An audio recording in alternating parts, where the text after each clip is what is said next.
I chose Kethorvath because nobody would think to look for me there. That was not paranoia.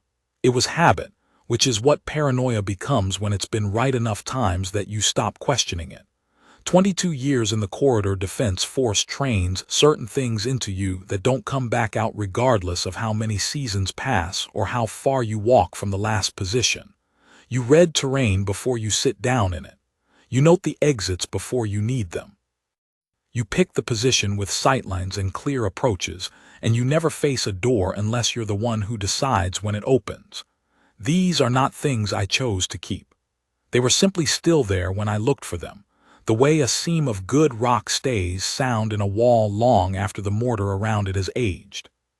I left the Corps in the 8th standard year of the Provisional Charter.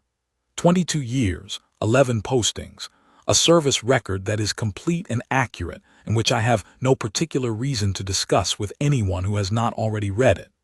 The discharge was clean. I received the standard pension calculation, a transit voucher for one passage anywhere in the Solvith Corridor network, and a resettlement authority packet describing available agricultural plot allocations on 37 worlds. I read the packet on the transit from the discharge processing station to the regional hub on Keth Sorving. I read all 37 world summaries in order, with the same attention I'd given to operational briefings for the past 2 decades, not looking for comfort, not looking for beauty, looking for the right position. Kethorvath Marginal was number 31 in the packet.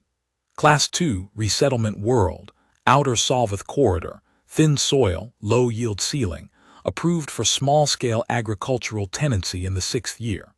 The summary noted 40 active homesteads spread across 200 kilometers of scrubland and shelf-rock terrain, one trade relay station at the northern transit point, no commercial extraction activity, no significant traffic. The summary was 3 paragraphs. It was the shortest summary in the packet. I circled it. The transit from Keth Sorving to Kethorvath takes 9 standard days on a cargo runner, which is the only kind of vessel that services a Class 2 world with 40 homesteads and a single relay station. I spent those 9 days finishing the charter documents I downloaded before departure and reading the geological survey database I'd acquired from the Resettlement Authority's Public Record Archive, which is free to access if you know it exists. Most people filing for tenancy on marginal worlds don't read the geological survey. It's 240 pages, and most of it is table data. But geological survey tables tell you what's in the ground and under it, and knowing what is in the ground and under it is the same discipline as knowing what is in a building and below it, which the Corps had been teaching me since I was 23. Kethorvath from the air is brown and gray, cut through with white shelf-rock ridges that run northeast to southwest like the world's spine has been pushed up through the surface at an angle and never settled back down. The scrubland between the ridges is low and flat, and in the dry cycle the grass goes the color of old rope. In the wet transition period, which runs about 40 standard days between the warm and cold cycles, it turns a vivid sharp green that looks like an apology for the other 10 months. And then the cold cycle comes, and the color drains back out of it, and the ridge rock catches snow that lasts about 3 weeks before the elevation at this latitude sheds it. I came down in the early warm cycle. The grass was rope-colored, and the sky was pale blue-white, and the land looked like what it was, a world that wouldn't give you anything without requiring you to work for it. I have spent my adult life in positions that didn't give anything without being worked for. I knew what I was looking at. I built what I needed in the first season, in order of necessity. The shelter first. Drenu standard construction, double-wall composite panel, sealed joints, roof slope calculated from the wet transition drainage data in the geological survey, and verified against the actual ridgeline positions once I was on the ground. I had the panel materials brought in on the first supply run, which arrives at the relay station every 40 standard days. I built the frame over 9 days and the wall panels over another 6. The Corps had not trained me in construction specifically, but it had trained me in the spatial reasoning that underlies construction, and construction in the field follows the same logic as a defensive position. You understand load distribution, you understand drainage and moisture, you understand what the weather will do, and you build the angle before the weather arrives, not after. The water catchment system took a full season to site correctly. Kethorvath's water table is variable, deep in the dry cycle, accessible during the wet transition, somewhere between during the cold cycle.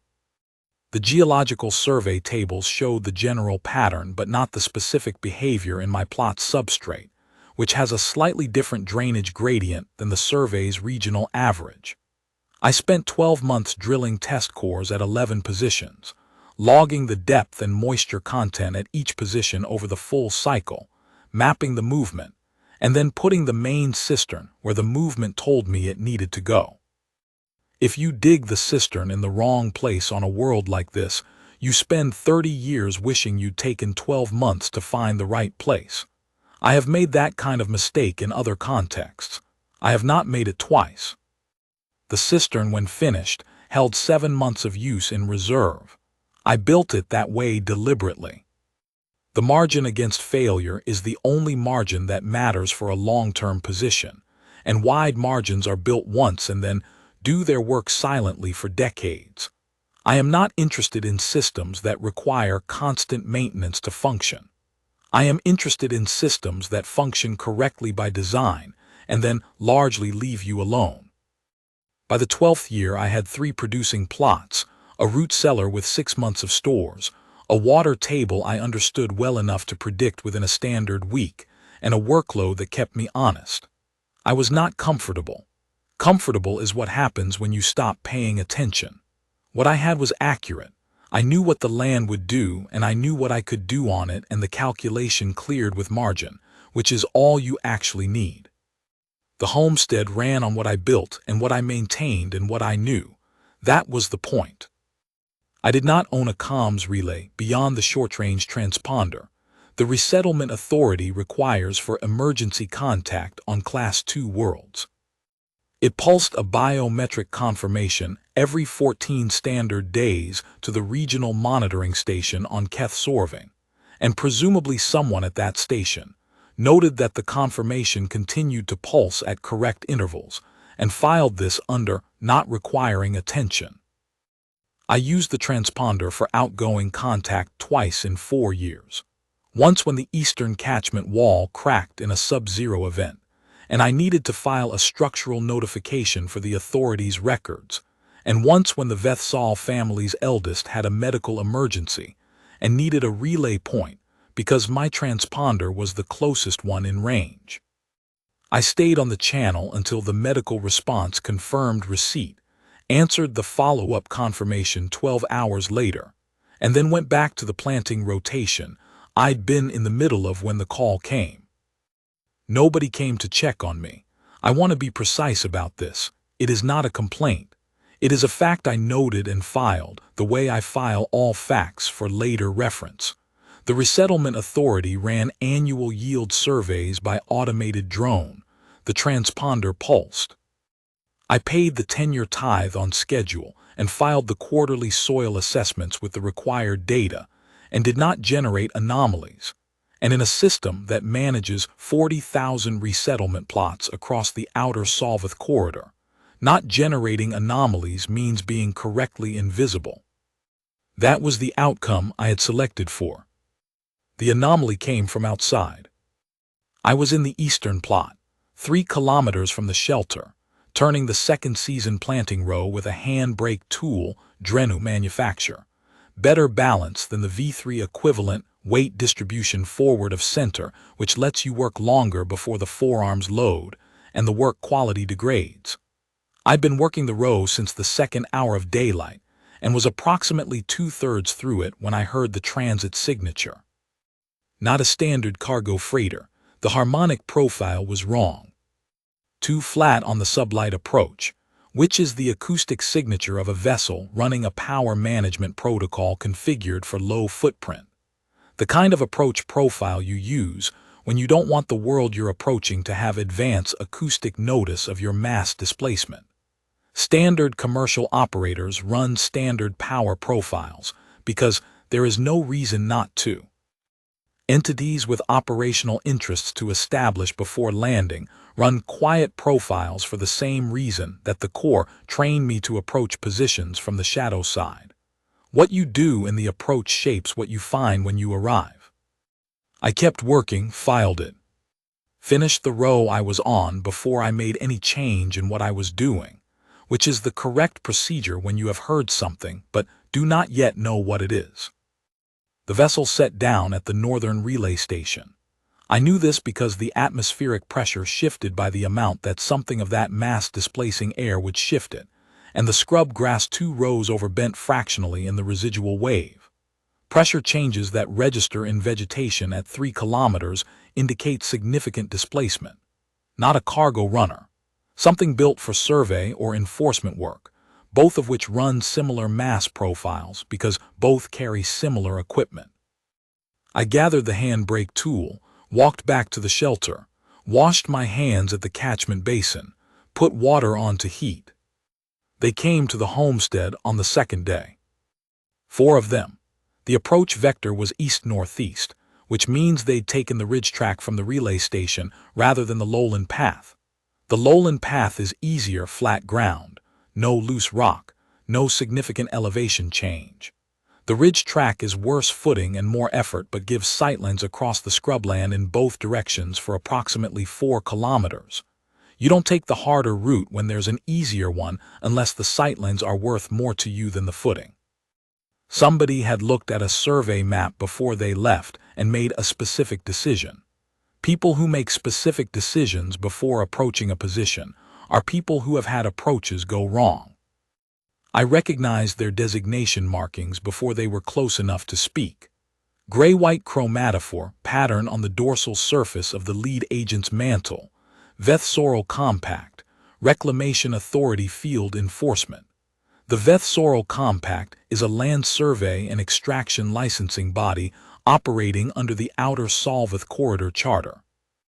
They hold reclamation rights on 214 planet-designated sectors in the outer territories, with legal mechanism to contest existing tenancy agreements when they can demonstrate that land contains a resource extraction value superseding the agricultural classification.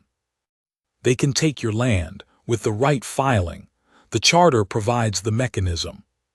The mechanism is real and has been used 46 times in the Compact's recorded petition history, which I had read. The lead agent was a large specimen, 8 limbs modeled gray-brown, the dorsal mantle surface carrying the Compact's enforcement rank markers in the gray-white chromatophore band. The other 3 were survey cast, smaller, each carrying instrument rigs on their dorsal surface. I recognized the sensor housing shapes, soil spectrometer arrays, subsurface resonance scanner emitters, a mineralogical sampling kit in a sealed pressure case. Equipment configured specifically for subsurface crystalline mineral deposit identification. They stopped at the boundary marker at the plot edge. Standard courtesy, and the fact that they stopped correctly told me they had been briefed on resettlement homestead boundary protocol. Either they had done this often enough to know it automatically, or someone had prepared them for this specific visit. Both were true, I thought. I was standing in the doorway with a cup of heated water. Homesteader. The lead agent Solveth standard was good but institutionally cadenced, the precision that comes from legal training, not ambient exposure. I am Compliance Enforcer Keth Voren, Veth-Sorrel Reclamation Authority. We are conducting a survey of resettlement tier allocations under Compact Charter Section 14, Clause 7. You are required to provide access to your plot for assessment. I drank some of the water. Do you carry a filed survey warrant? I asked. The chromatophore pattern on Keth Voren's mantle shifted, a yellow-brown band at the lateral edge, the color that correlates in cephalopodcast solveth species to a specific category of irritation, the category produced when an inferior organism uses technical language correctly and the speaker had not prepared for that. He had come prepared for noise, for complaints, raised voices, demands that he explain himself, the procedural alarm that homesteaders generated when they realized what a survey visit meant. He had not come prepared for a warrant question delivered in the register of a man asking about the weather. "This is a preliminary assessment," he said. "Warrant filing occurs after." "Then you're not required access yet," I said. Preliminary assessment under Charter Section 14 is survey team observation only and does not include right of access to active tenancy. Come back when you have the warrant filed. I'll make you tea. The yellow-brown receded, 2 or 3 rapid color changes across the primary band, then back to professional neutral. One of the survey agents behind him had been unpacking an instrument housing and had simply stopped, half-released, waiting. "This is a formality," he said. "The assessment is routine." "I know," I said. "File the warrant, I'll be here." They left the way they'd come. I watched them until the ridgeline took them, then went back inside and ate my midday meal and thought about what subsurface resonance scanners set at that configuration had been looking for. The thing about Kethorvath that the Resettlement Authority's original survey had recorded was that the shelf rock substrate was assessed as low mineral value Class C, no extraction interest. Good soil anchor, marginal agricultural yield ceiling, no commercial viability. The thing the orbital path spectrometry survey had not detected was what was sitting under the shelf rock. I had found it in the 10th year. Eastern wall construction, a section of shelf rock fractured under the load, and I pulled a fragment of the underlying substrate to use as fill. Wrong color, pale violet-white with a crystalline fracture face that caught the afternoon light differently from anything in the geological survey tables. I held it for a while, set it down, ate dinner. That evening, I went back to the Geological Survey database and ran the mineralogical match. Kethsorite, crystalline mineral compound, navigation array substrate application, commercial value rating, high. Large unbroken deposit structures are commercially viable, small or fragmented deposits are not. The deposit I was sitting on was not small. The shelf rock ridge running through my plot extends 400 kilometers northeast to southwest. And what was under it, as best as I could calculate from the depth and character of what I'd exposed in the wall fracture, was a continuous crystalline structure. I had set the fragment on the work table and looked at it for approximately an hour. Then I had thought about what the Resettlement Charter's Section 9 reporting obligation required and what it did not require, and what the difference between those two things was in practice. I had done this without urgency, because urgency on a world like Kethorvath where the next supply run is 40 days out, and the nearest transit connection is 9 days of cargo travel away, is a choice you make, not a condition you're placed in. I had time and I used it. The reporting obligation under Section 9 applies to discoveries made in the course of agricultural operations. I had made the discovery during construction work on a personal structure. These are different activities under the charter language. The distinction is technical. It is also real, and I had read the charter before I came to this world, and I had read Section 9 specifically, and I had noted the defined term language at the time, the way I noted everything that might matter later, without knowing yet that it would matter in this specific way. I had not reported the deposit. I had instead read the charter. I spent 2 years reading it, all of it, not the summary document. The full text, subsections and appendices, and the historical amendment records that documented each provision's origin and the council debates that had shaped it. I had downloaded the amendment records from the Charter Compliance Board's public archive on my 3rd day on Kethorvath, because public archives are publicly available, and because knowing what is in a document is the same skill as knowing what is in a building. The archive had not been difficult to find. It had simply required knowing it existed and deciding to look at it. What I found in the 11th year in a subsection titled Legacy Occupancy Protections, was Clause 9 of Section 14. Clause 9 had been inserted in the fourth standard year of the Provisional Charter at the insistence of the Drenu Observer Council, following the Compact's successful reclamation petitions on 3 Drenu marginal agricultural worlds in the second and third years. The Drenu Council had spent 11 months negotiating its language with the Charter Compliance Board, and it showed. The clause was precise the way things are precise when the people writing them understood the exact mechanism they needed to close. The Drenu are seed farm people. They think in long cycles, 50-year rotations, soil recovery timelines, root system development across decades. A provision about 50-year yield projections is a provision written by people who think naturally in 50-year increments, and the language reflected that. The Compact's legal teams had not encountered it in 47 petitions because the Compact targeted worlds where it didn't matter, where the extraction value was large enough relative to agricultural value that the math was not close, or where the homesteaders didn't read the full charter text and therefore didn't know to invoke it. The provision was not a secret. It was simply in a section that required intention to find, and the Compact's prior experience had not produced the need to look.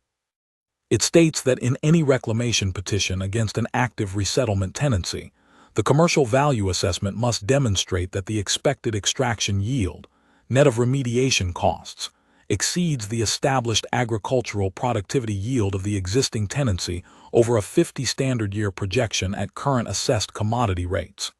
Current assessed rates locks the comparison to rates at the time of petition filing, not projected future prices, current rates. I ran the calculation when I found the clause. I ran it 4 times, using 3 different methodological approaches, because the correct procedure when the calculation gives you an answer you want is to run it again without wanting the answer. 17%. At current Kethsarite commodity rates and with transport infrastructure included in remediation costs, which it is, under the Outer Corridor Charter's environmental impact mandate, for worlds with no existing commercial transport access. The Compact's 50-year extraction yield net of costs exceeded my 50-year agricultural yield by 17%. 17% margin. And Clause 9 requires a Tier 2 evidentiary standard from the petitioner when the margin is below 25%. The Tier 2 evidentiary standard requires independent survey verification by a body not affiliated with the petitioning organization. The Compact was the petitioning organization. The Compact's survey team was not an independent body.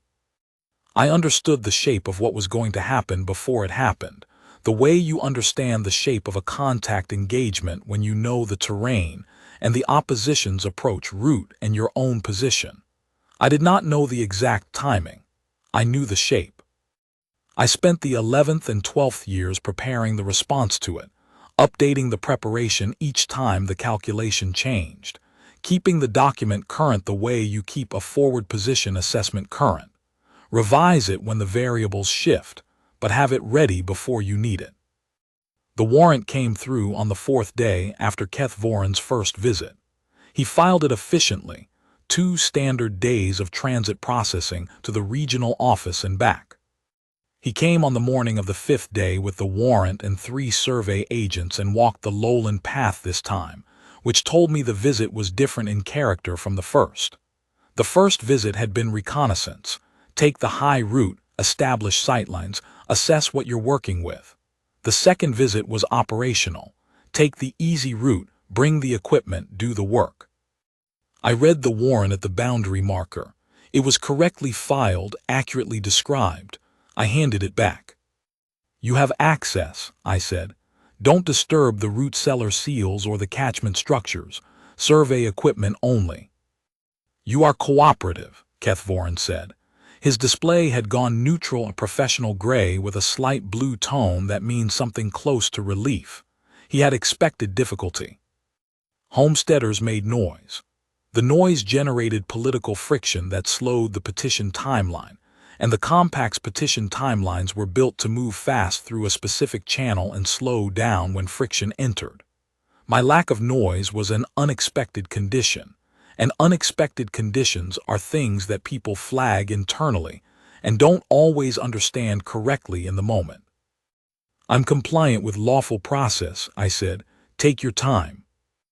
I went inside and continued refining the document I had already been preparing for 2 years. The survey took 7 days. They were thorough about it, which was correct of them. Keth Voren's team ran the resonance scanners in a grid pattern across all 3 plots, which would map the deposit's extent and structure with enough resolution to support a commercial viability claim. They would not find anything that contradicted the deposit's existence or value, because the deposit was real and significant. What they would find was exactly what I knew was there: a large, commercially valuable kethsaurite structure in sound crystalline condition under 400 kilometers of shelf rock. I watched them work from a distance when the planting schedule didn't require my attention elsewhere. I watched the way they calibrated the resonance emitters before each grid run, the way the survey leads adjusted for the shelf rock density gradient, the way they correlated the readings in real time on their display units. They were competent. The equipment was current generation. The data they were collecting was accurate. It would support exactly the petition I had already prepared the response to. On the morning of the 8th day, Keth Voren came to the boundary marker with the access closure form. I signed it. His chromatophore display was running a pattern I hadn't seen from him before, not the professional gray or the lateral yellow-brown. A low-frequency pulse in the blue-gray range, the cognitive load pattern, the color of significant information being processed without a stable conclusion yet emerging. He was thinking about something that hadn't resolved. "You filed a dispute document," he said. "I did." "You cited Clause 9. "I did." He was quiet for a moment. The pulse ran. "Have you served in the Defense Forces?" "Why?" "The document was structured like an after-action report," he said. Every statement followed immediately by its supporting evidence. No unsupported claims, no rhetorical excess. The yield calculations were done 3 ways, each calculation showing its methodology and assumptions in line. The precedent citations were sourced and cited precisely. The pulse ran through a full slow cycle. It was a thorough document. "I had time," I said. He held the access closure form a moment before releasing it. "The petition review process will take some months." "I know," I said. "I'll be here." He took the ridge track back. I went back to the eastern plot. The petition review took 8 months. I want to be clear about what 8 months is on a Class 2 world with 3 producing plots, and a water system to maintain, and a root cellar to keep organized and walls that shift in the wet transition and catch pans to clean after the cold snap, and rows to turn and rows to plant and seeds to sort and tools to maintain and records to keep current, and an eastern shelf rock exposure that I had been periodically measuring since the 10th year to track any structural chain in the crystalline substrate. 8 months is a long time. It is also not a burden when the work fills it correctly. The wet transition period arrived in the 3rd month of the review. The shelf rock channels ran for 38 days. I repaired the south wall drainage redirect that had shifted in a minor ground movement event the previous cold cycle, which I had noted and scheduled, and now had the correct conditions to fix properly rather than provisionally. The repair took 4 days, and it was the right way to do it. And I am not someone who prefers the provisional fix to the correct one, because provisional fixes require revisiting and correct fixes do not, and the time saved on a correct fix compounds across the life of the structure in a way that provisional fixes never do. In the 4th month, the cold cycle arrived. Kethorvath cold cycles are not extreme by Class 15 standards, which is the world where I was born, and from which I carry the physiological baseline the core logged at intake and updated at every posting. Veth Coral Prime runs 14 standard months of temperatures that would constitute a survival emergency on most inhabited worlds, and we regarded it as an inconvenience and dressed accordingly. Kethorvath's cold cycle is cold enough to require attention and warm enough not to require the kind of constant situational awareness that changes the character of the work. I spent the cold cycle's first 3 weeks finishing the root cellar expansion I'd started before the survey team arrived, which the legal process had delayed by approximately the same amount of time it had displaced the planting rotation. The new section added 4 cubic meters of cold storage and a separate seed vault that I sealed properly, with pressure seals and humidity control, because seeds are the long position on a homestead like this, and the long position is the one you protect first. I was not anxious during the review period. I want to be precise about this too. The core records would show, if anyone chose to review them, that I am not a person who expresses anxiety as a behavioral output under conditions of uncertainty. This is not because I don't register uncertainty. It is because I learned early and reinforced consistently over 22 years that anxiety operating on a situation you have already done everything correct to prepare for is wasted energy. The preparation either holds or it doesn't. More worry does not change which one it is. More attention to the work in front of you does. I received 3 written inquiries from the Charter Compliance Board during the review period, requesting clarification on specific technical points in my filing. I answered each within 48 standard hours with precise, cited responses. The questions were good ones. The board staff had read the document carefully, and the questions came from the points where my argument was most compressed.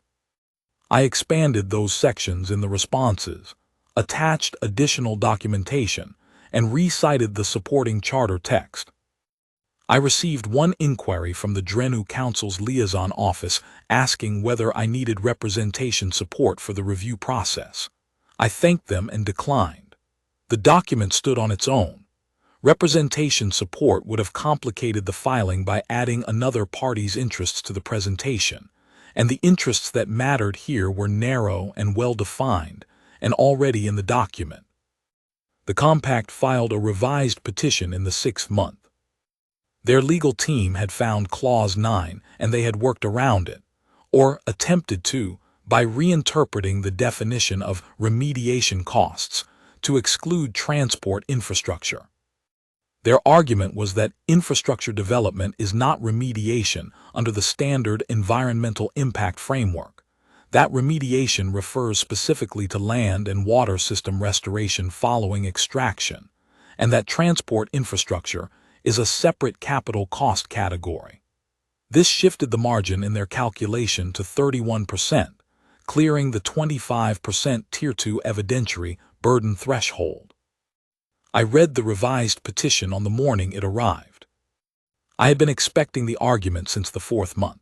When I'd read through all the Compact's prior petition filings for cases where the remediation cost definition had been contested, and found that their standard legal approach on marginal worlds with no existing transport infrastructure was to file infrastructure as a separate line item rather than a remediation cost.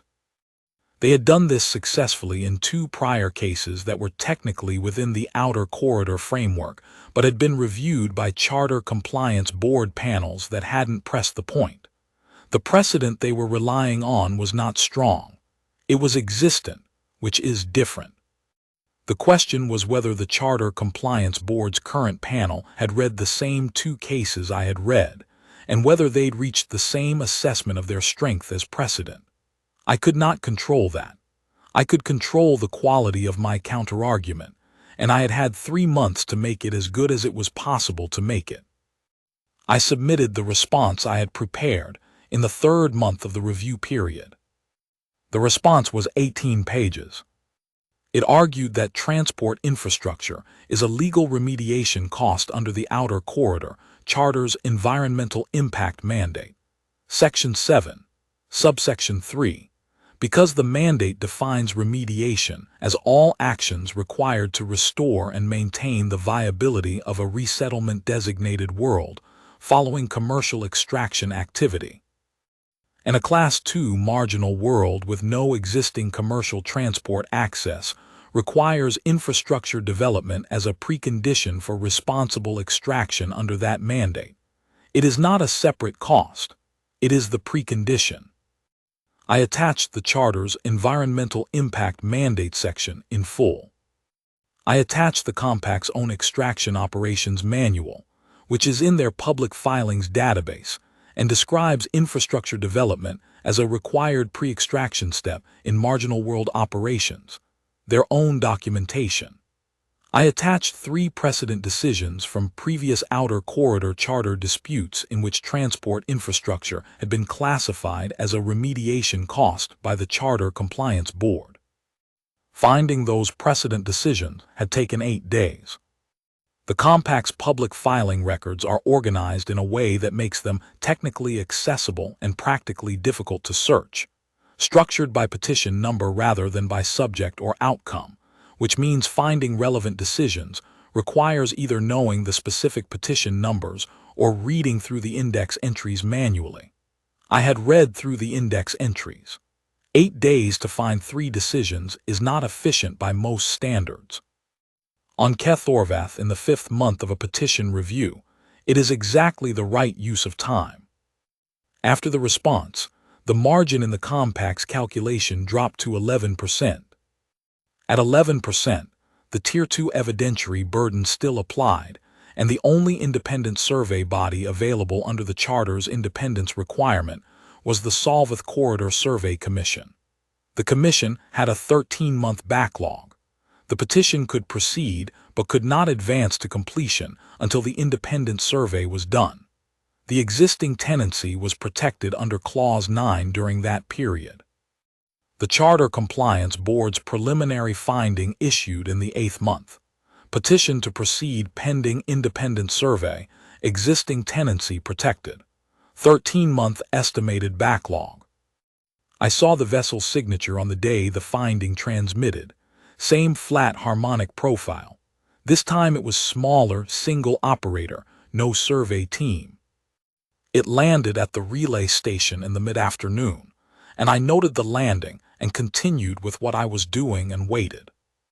He came on foot via the lowland path. Alone. He reached the boundary marker in the late morning of the following day and stood there, and I was in the doorway without a cup in my hands this time because I had been watching his approach for the last kilometer, and I didn't need anything in my hands. The approach told me what the visit was. He was not moving with the deliberate, measured pace of enforcement work. He was moving with the pace of someone who has traveled a significant distance to deliver a specific piece of information and wants to deliver it and then be finished. Not a patrol, a messenger. The distinction matters. The chromatophore display was quiet. Not the professional neutral gray. Quieter than that.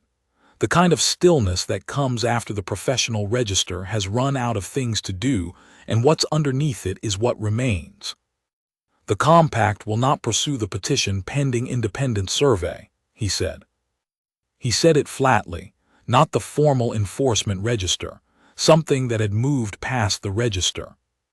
Current Kethsorite commodity rate projections, adjusted for the 13-month independent survey delay before petition completion, have shifted the extraction yield calculation below the Compact's internal viability threshold for active petitions. The petition will be withdrawn. All right, I said. He looked at me directly. In cephalopodcast solvith species, extended direct eye contact is a formal register, used in assessment situations where the speaker is taking the full measure of something they have been wrong about and need to understand correctly before they leave. You were prepared for this from the beginning, he said. I didn't answer. When we arrived, he said slowly, you were not surprised to see us. You did not ask why we were there. You asked about the warrant immediately, specifically, using the correct procedural terminology from the charter. He paused.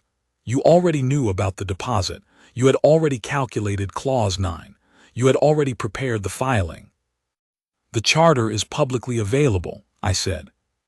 I have processed 47 reclamation petitions, Kethvorin said. 46 resolved in the compact's favor. The one that did not was a high-population agricultural world with 12 district representatives and a legal team retained on annual contract. The cognitive load pulse returned, slow and steady. You did this alone, from a Class 2 marginal world, with one neighbor in transponder range and a relay station run by a cargo manifest operator. The work wasn't complicated, I said. It just required attention. He was still looking at me. The display had shifted to something I had not seen on him before, not the cognitive load blue, something lower in the frequency range, blue-gray, very quiet, no pulse to it. I have learned to read cephalopodcast solveth display colors over 22 years of working, alongside them in various configurations, and the colors that appear in the quietest moments are usually the most honest ones. I did not have a precise translation for that color. In my experience, the colors you don't have translations for are the ones that are trying to say something the language hasn't built a word for yet. What did you do, he said, before you came here? It was not exactly a question. Held a position, I said. He nodded, slowly, deliberately, in the borrowed gesture that the cephalopodcast species had picked up from human diplomatic exchange contacts across the decades since the charter was established. It means the same thing it means when humans use it. I understand now. I had a prior model. The prior model was wrong. I have a new one. I see, he said. He withdrew the petition formally through the relay station before departure. Sovdath transmitted the withdrawal confirmation, and then, I was told later by the Vethsal family's eldest who had occasion to visit the relay station that week, stood at his console without moving for a noticeable period before returning to the cargo manifests. The vessel left in the afternoon. I went back to the eastern plot. 3 rows left in the planting rotation.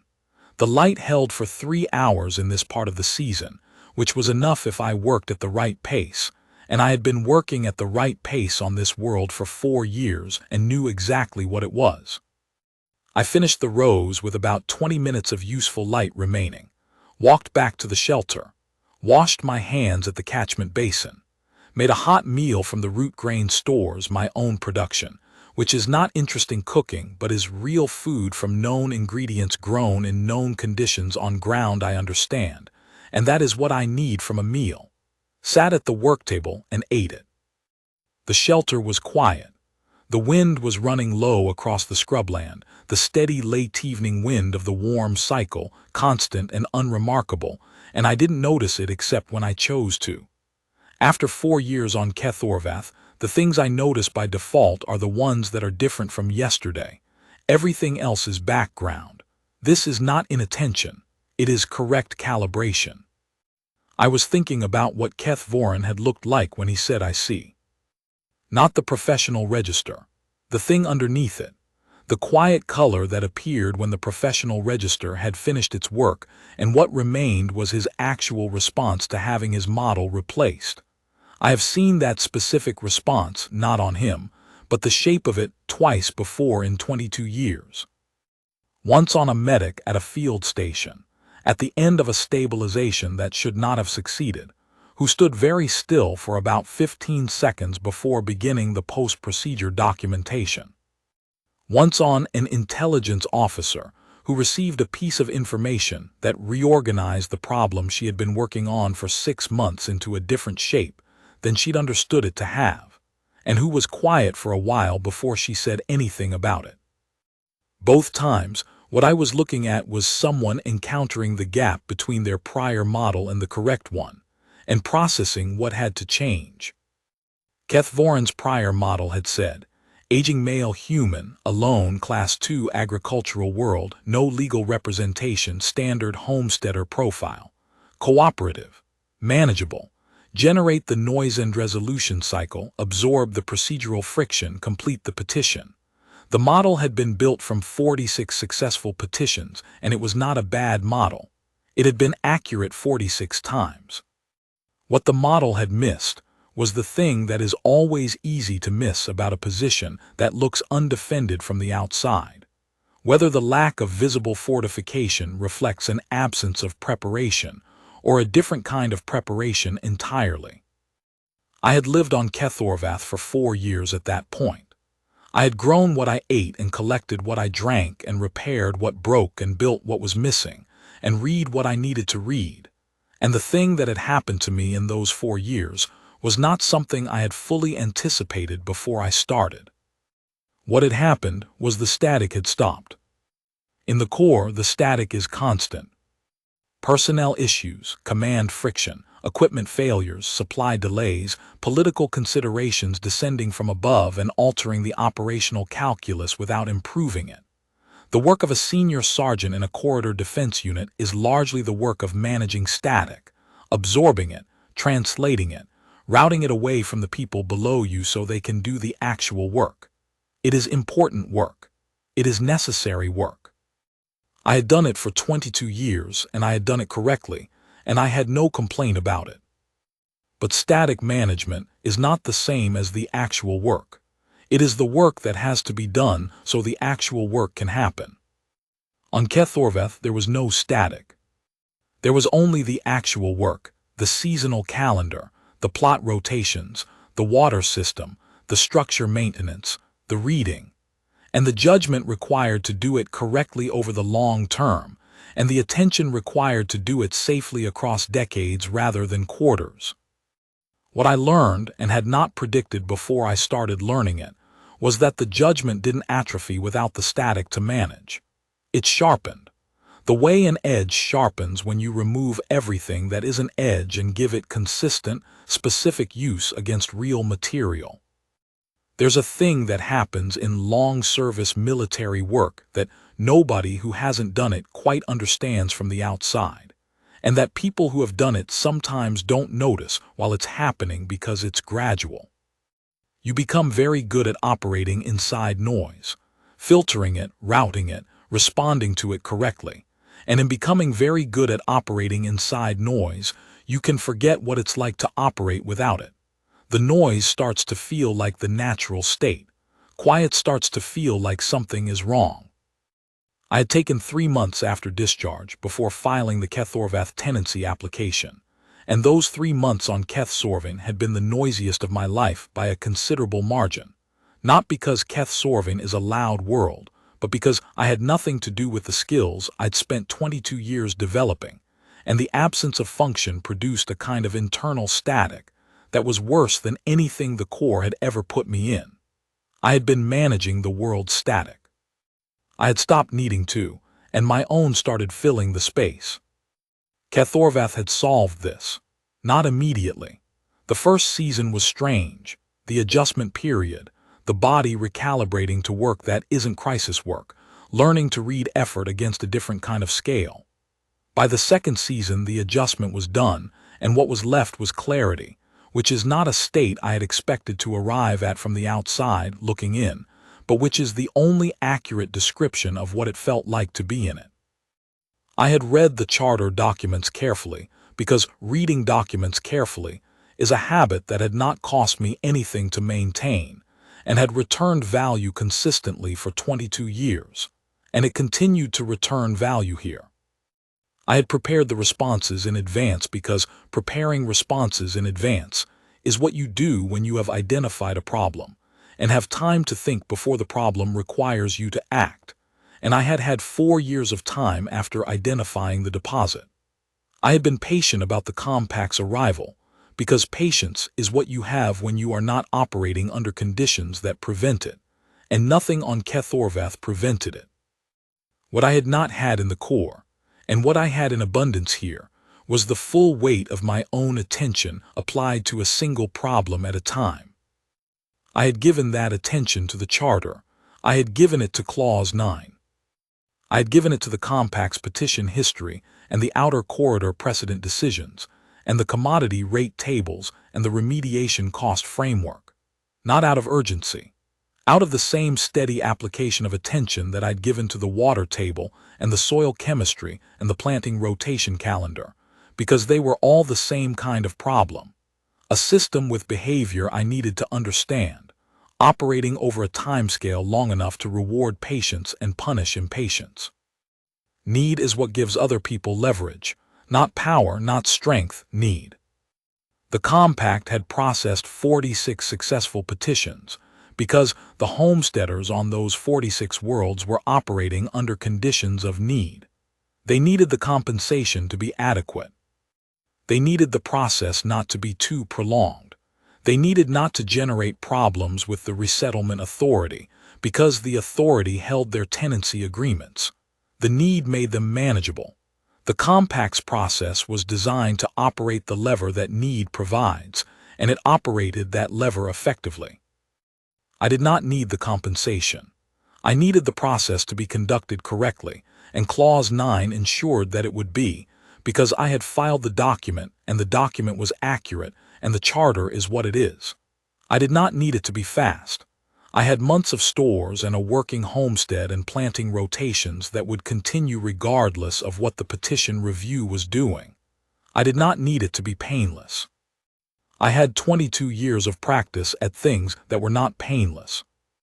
The only thing the petition had that I required from it was time, and time it was required to give me by its own rules.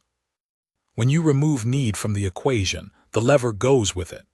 What remains is just the work, and the work here was reading documents and running calculations and filing responses within 48 standard hours. I had done harder work in worse conditions with less sleep, and I had done it correctly.